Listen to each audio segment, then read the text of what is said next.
welcome back to my YouTube channel. Today I'll be going through how to write a book part 2.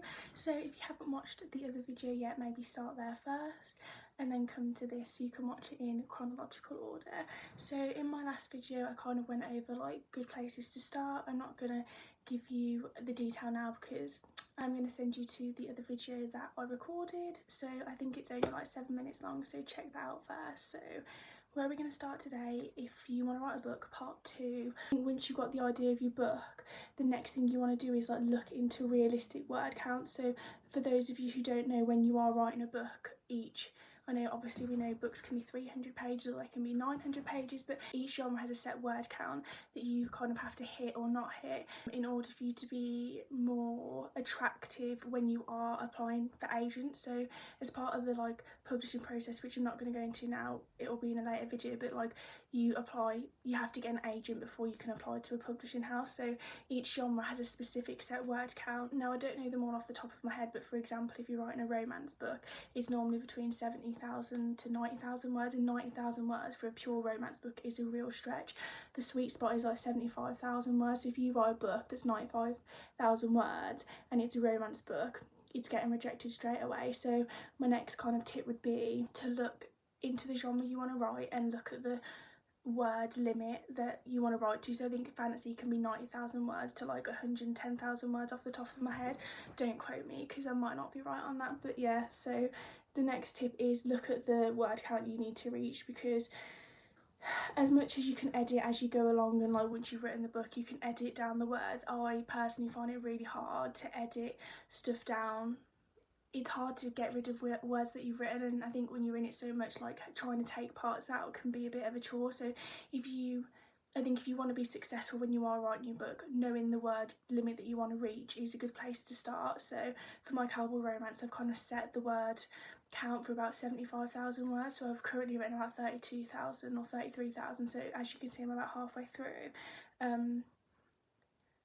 So now what do I do now that I'm halfway? My second tip would be, if you want to write a book, you've thought of the word count, you maybe started writing it and you've got to like natural break in the story.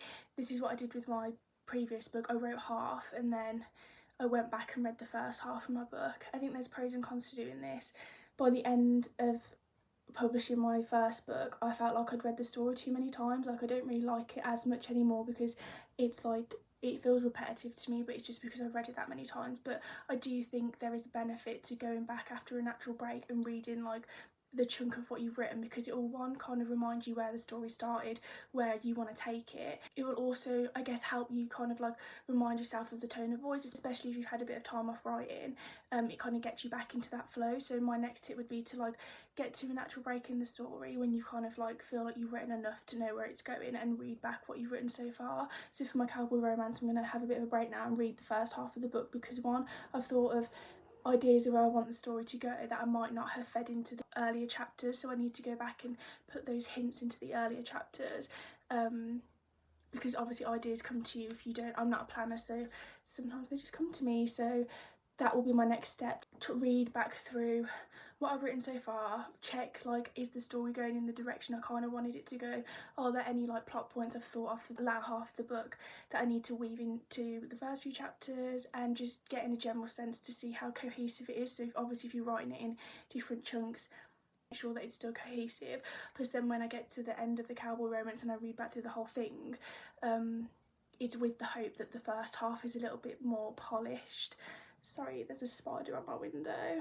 It's a mini spider though, so money flows to me.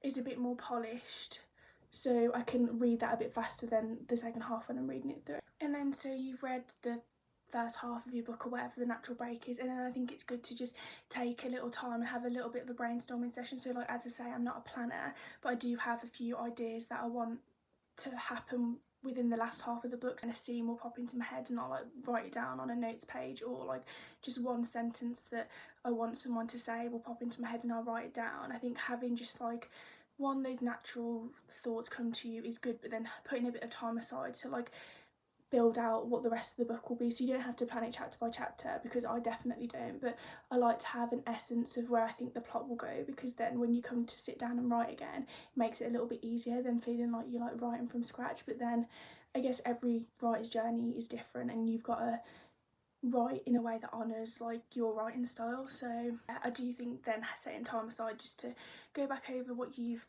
liked about what you've read so far, of what you've written, where you want it to go, maybe like a loose arc of how you think the last, I don't know, for me it'll be the last half of the book because I've written half and then I've got half to go, so I will be putting some time aside just to like plan out where I think within the next half. So if I split the next half into like 3 sections, within those 3 sections, start, middle and end of the end, like where everything kind of fits into it.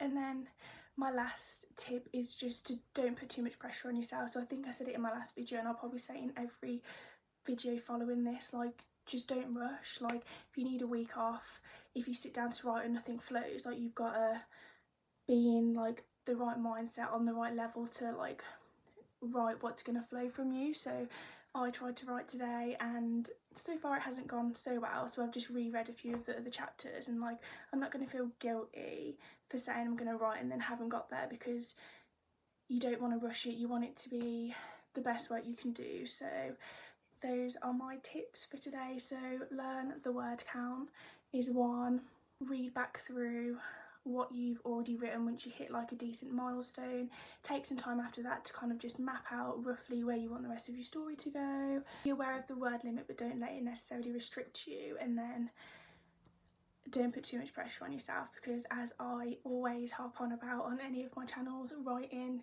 if you are a writer, is fun and it's a passion and you want it to continue to be that way. So that is my part 2 on how to write a book. Like this video if you thought it was useful, and then subscribe to my channel so you are ready for when I release part 3 of how to write a novel. So see you in the next video.